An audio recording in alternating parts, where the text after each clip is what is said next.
Good morning. Monday morning. I'm on my deck. Today is the might of God's strength. This is what we need to rely on, especially in these times, these wicked times. Understanding that death is necessary right now, but Christ defeated death. So, what is our expectation? That we will all be vivified in due time. Right now, we suffer death. We see it all around us. In ourselves, we are dying to die, but to be changed to a celestial new frame and exist among the celestials in Christ, ruling and reigning, reconciling God's universe. That is what our expectation is.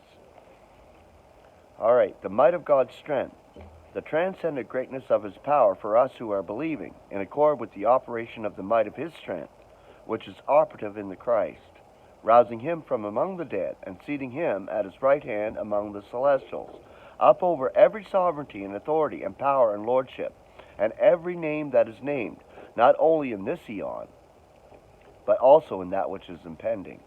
Ephesians 1:19 and through 21. Welcome to the show. Good to have you here on a Monday on my back deck. We have coupled these three verses together because they are the development of one great theme, namely the superlative demonstration of God's power in rousing of Christ from among the dead and raising Him to the supreme place of authority in the universe. It is a glorious theme, whereas in times past, the criterion of God's power was His deliverance of His people from the hands of Pharaoh. It is now superseded by this much greater exhibition of power. No single word is sufficient to define it. It is the might of His strength. Let us see if we can perceive some of the transcendent greatness of this power, for we are told that it is actually being exercised also on our behalf. It is for us who are believing. Now we are all aware that after the crucifixion, Christ did not remain in the tomb forever. Quote unquote. On the third day, He was roused from among the dead. How was this a special demonstration of God's power? Jesus Himself had done that several times in the restoring of life to a dead person. This is something more, indeed, much more, in the rousing of Christ from among the dead than there was in, say, the awakening of Lazarus. Lazarus died again, but we are informed that Christ dies no longer. He died to sin once for all time. Romans 6:9 and 10. Further, the rousing of Christ from the dead means the awakening of everyone else who has ever passed into death. And not only the awakening, but the ultimate vivification.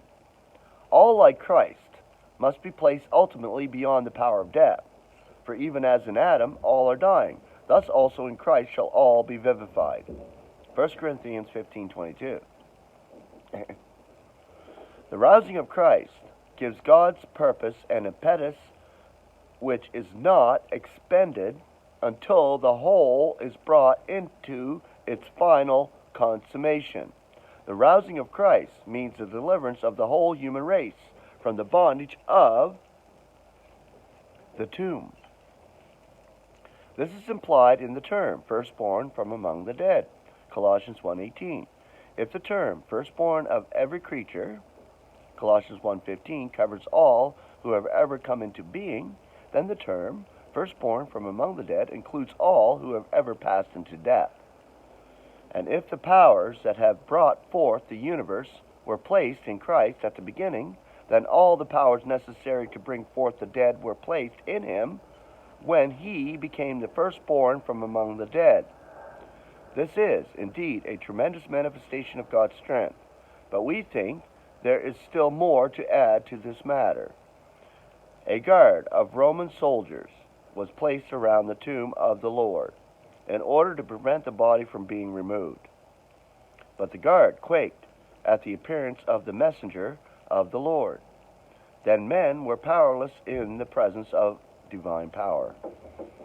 We would suggest that the human guard, which Pilate provided, would be puny in the extreme in comparison with the guard which Satan would set over that tomb, knowing, as he would know, that God's whole purpose demanded the resurrection of Christ, that it would utterly fail if Christ were not raised, knowing too that Jesus had foretold his own resurrection within 3 days. Can we imagine for a moment that Satan would not assemble every force he could muster to prevent God's power from being exercised?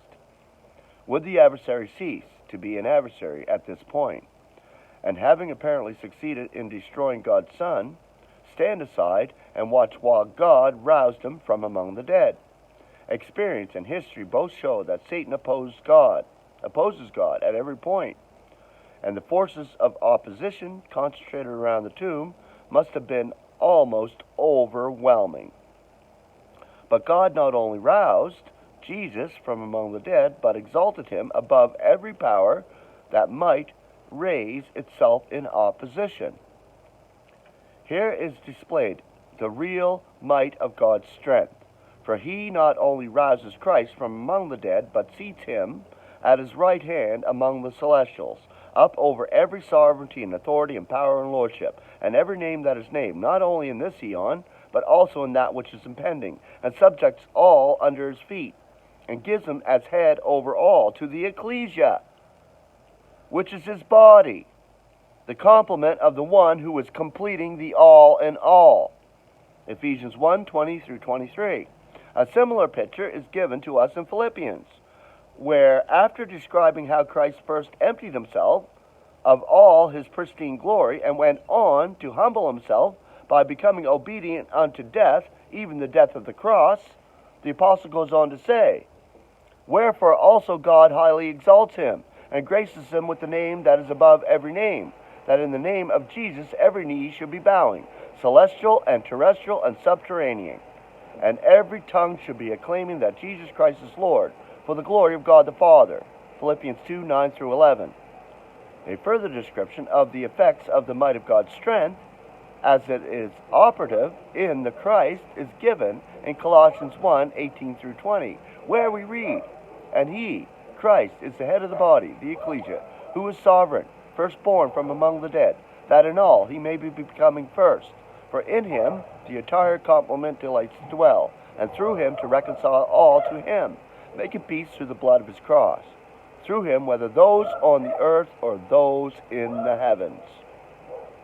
In the light of these later revelations in the prison epistles of Paul, the passage in 1 Corinthians 15:20-28 takes on a new grandeur.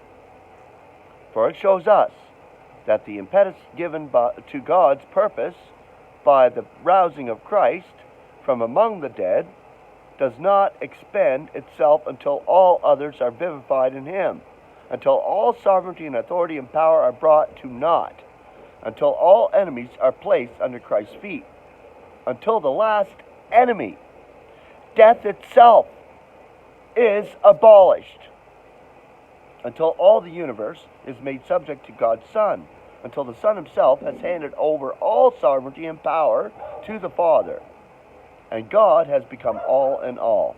What an impetus! The rousing of Christ from among the dead sets in motion a chain of happenings which carry on and do not stop until God's purpose is fully consummated. What a demonstration of power, the might of God's strength, which is operative in the Christ, rousing him from among the dead, was sufficient to exalt him to the highest pinnacle in the universe, thus ensuring that all his enemies would be made subject to him, that every opposing power would be made subordinate to him, and that God's purpose would be fulfilled in him in all its grandeur. So great and so glorious and so stupendous is the might of God's strength. Yet marvel of marvels and wonder of wonders, the power that is operating in and for us today is in accord with the same might of God's strength. Can we perceive and can we grasp the transcendent greatness of his power for us who are believing? In Romans 8:11, Paul writes, "Now if the spirit of him who rouses Jesus from among the dead is making its home in you, He who rouses Christ, Jesus, from among the dead, will also be vivifying your mortal bodies because of his Spirit making its home in you. In Philippians 2:13, the apostle amplifies this statement by saying, "It is God who is operating in you to will as well as to work for the sake of his delight." In view of this closeness of deity, whose Spirit is both dwelling and operating in us to do his will, is there anything strange in the fact that it is with fear and trembling that we should be carrying our own salvation into effect? We firmly believe that this indwelling Spirit of God enables us to do things that delight him, things which we could not possibly do ourselves because of the infirmities of the flesh. Vivification is the goal to which each of us will eventually attain, but believers in Christ may enjoy a measure of vivification now. God's Spirit can even now vivify our mortal bodies so that they can produce fruit pleasing to him. The fruit of the Spirit, a composite fruit with 9 ingredients, is clearly defined in Galatians 5:22 and 23. If we are exercising love, joy, peace, patience, kindness, goodness, faithfulness, meekness, and self-control, we are clearly walking according to Spirit and are crucifying the flesh with its passions and lusts. There is a sense in which we have already been roused together with Christ. This is brought out in some detail in Romans 6:1 through 11, a passage which leads into a culminating thought. Thus you also, be reckoning yourselves to be dead, indeed, to sin, yet living to God in Christ Jesus our Lord. Further, in 2 Corinthians 5:16 through 18, we are introduced to an additional thought. So that, if anyone is in Christ, there is a new creation. The primitive passed by. Lo, there has come new. Yet all is of God.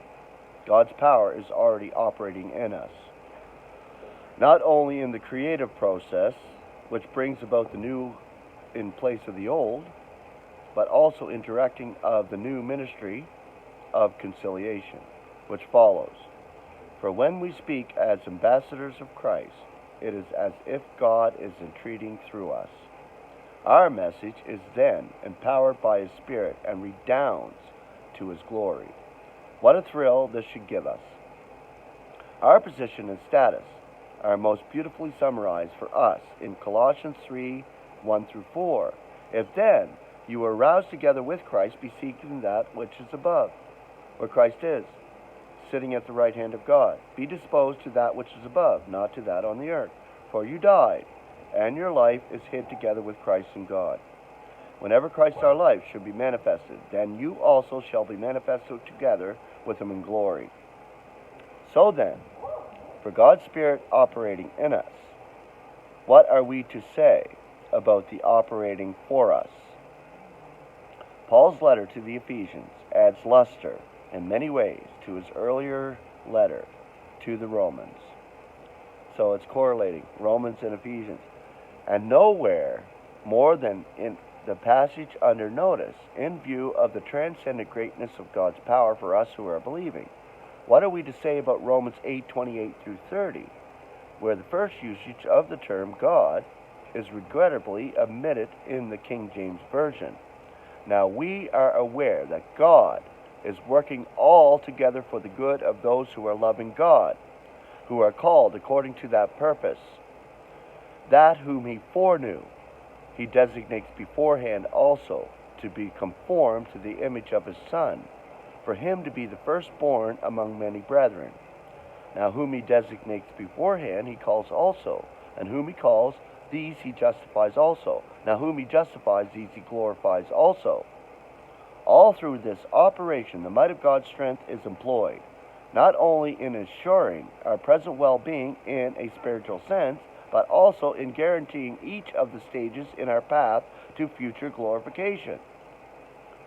Well may the apostle ask, what then shall we declare of these things? If God is for us, who is against us? Surely he who spares not his own Son, but gives him up for us all, how shall he not, together with him, also be graciously granting us all Romans 8:31 through 32. If God is for us, can we not see how the scripture in Ephesians magnifies this thought in Romans? If God, with all might of his strength, is for us, who can be against us? His power knows no limits. If he who exalted Christ above all and over all is on our side, continuously watching and working on our behalf, how can outside forces produce any damaging effect upon those who are in Christ? They may vex us temporarily, possibly wound us, and even kill us, but they cannot separate us from the love of God in Christ Jesus our Lord. Let us then perceive the transcendent greatness of God's power for us who are believing. Though at present it is not being demonstrated in us to the same degree as it was in the Christ, when God roused him from among the dead and exalted him over all, it is in accord with this. The potential contained in the phrase, the might of his strength, is ever available to be used on our behalf when required. Having perceived the greatness of this power, let us then learn to rely upon it and to draw upon it in our daily walk through life. Whew. That's powerful. Powerful, powerful. I love you all. This is like amazing. It's like I'm back with full spiritual power when I'm reading. It's tremendous. I thank God for it. I'm gaining so much from it, coming back, as God has graced me with the spiritual in me to bring me back to do what I do here on this channel. I love you all. And when I say it, I mean it. I love you all. You're my brethren. You're my heart. You're my heartbeat in spirit. No kidding. So, we move on through this next week, and we'll see how it works out. Grace and peace to all of you on this beautiful Monday. Enjoy your day.